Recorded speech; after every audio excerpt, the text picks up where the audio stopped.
everyone. Good morning. We are from Group 3. Myself, I'm Karishmita Sasidran. Hi, my name is Nicholas Hanzengwei. Glad to be here. Hi guys, my name is KRISHNANJALI GOPALA KRISHNAN. So hi Nicholas, hi Anjali. Hope you all are fine. So on today's podcast, we would be talking about male reproductive surgeries. And I'll go on and head start the first topic, which is preparatory resection. This preparatory resection is actually preferred over amputation when possible. So how it is done? It is only possible when the penis can be extended and exteriorized. With the penis extended, the damaged area of the prepuce is removed by making a circumferential incision around each side of damage. And then these two are connected by a longitudinal incision. Then they peel off the underlying layers of the incision. Then the two circumferential incisions are then re-anastomed to not twist the penis and prepuce while doing so. So for this particular surgery, it's a quite easy procedure and very quick to do. While for the second one, which is epididymectomy, it's quite hard and the procedure is quite long. So let me explain that. It is performed to create a non-fertile male that can still identify animals in heat and or retain animal secondary sex characteristic. So for this specific procedure, they normally use NSAIDs administration for anesthesia to recommend to minimize the pain and inflammation. So how is the procedure taking place is you stabilize the testicle in the scrotum with a Penrose drain wrapped around the scrotum. So you keep the testicle in place. Then you take the tail of the epididymis, which should be clearly visible, and the testicle should not be able to move inside in or between the scrotum. Then you incise over the tail of the epididymis to expose both sides in which it is connected to testicle and the ductus deferens. And then you dissect through the skin until you can see the epididymal bulge. You can actually see a little bit like a small bulge, and then you expand the incision so you can see where the epididymis ends and the testicle is visible. From there, you can later on choose whether to dissect or ligate first. It can go both ways. You can dissect, then ligate, or ligate then dissect. So that is it for epididymectomy and the penis deviation or preparatory reconstruction. So next up, we have another two topic where Anjali will be discussing about castration and vasectomy. So Anjali, the time is. So hi everyone, hope you all had a good exposure on how the penile reconstruction surgery and epididymectomy surgery is done. Now let me bring you through the surgical procedure of another two interesting and very popular male reproductive surgery, which are the castration and vasectomy. Castration, also known as archaeectomy, refers to the surgical removal of testes. The testes are comprised of the right and left testicles and epididymis. The scrotal region is surgically prepped. The testicular and genifomeral nerves are blocked using suitable anesthetic, usually carbocaine, and the skin is also medially anesthetized. An incision is made parallel and adjacent to the median ref into one of the scrotal sacs. The incision is made of about 15 to 20 cm in length. The testicle is then identified within the peritoneal tunic, which is manually separated and stripped from surrounding tissues. The testicle within the peritoneal tunic is then retracted out of the incision and exposed to the testicular structures within the peritoneal tunic will allow the closed castration. Once the testicular structures have been amply retracted, emasculators are applied around the vaginal tunic.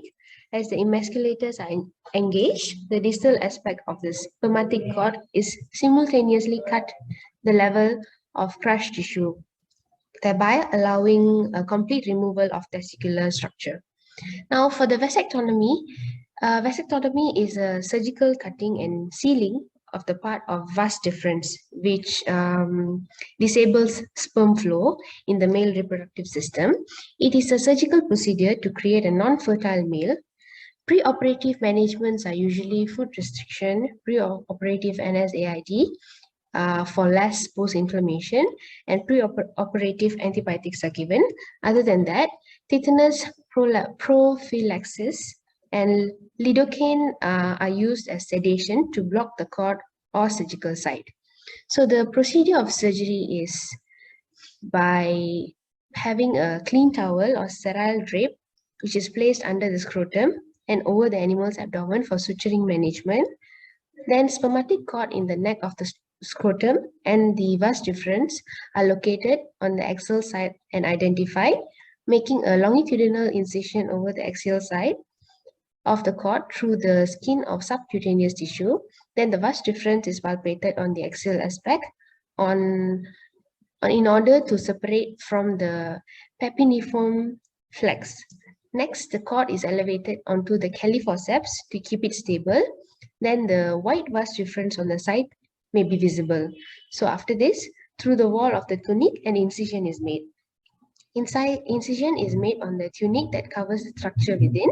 Once the tunic is open, the mosquito hemostat is elevated. When relaxed, the vas deferens will slightly coil. This is what we can see during the surgery.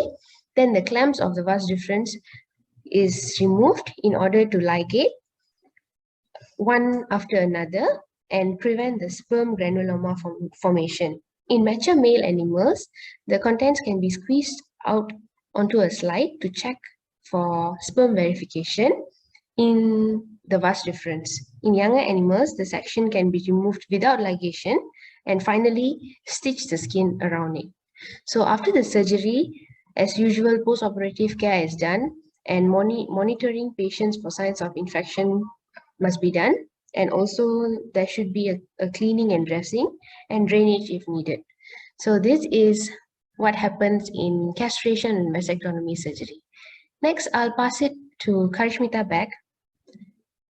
Thank you.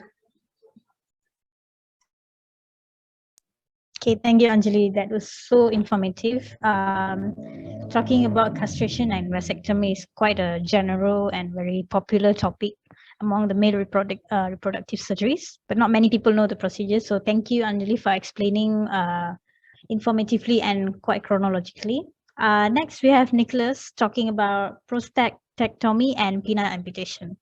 So Nicholas, the time is yours. All right, thank you, Karish and Anjali, for the information. Me, myself, today would also like to shed some light regarding this particular topic. So first, I would like to talk about the prostatectomy. Okay, so prostatectomy is a surgical procedure that involves the removal of the prostate, either partially or completely, which is a partial prostatectomy or total prostatectomy.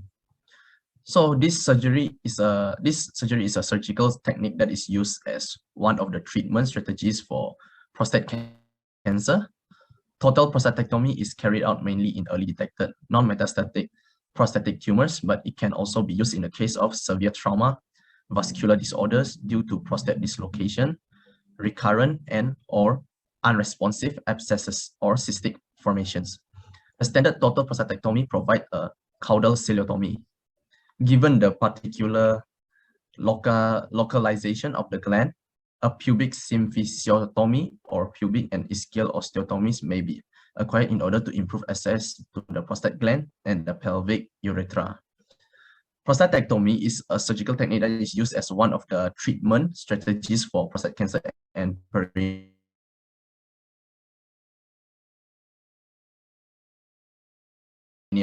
chronic diseases which require the removal of the gland in animals.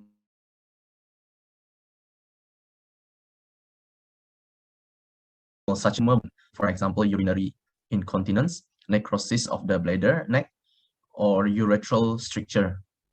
The removal of the prostate and the precise fusion of the urethra and the bladder neck often requires a partial or complete osteotomy of the pelvic fusion.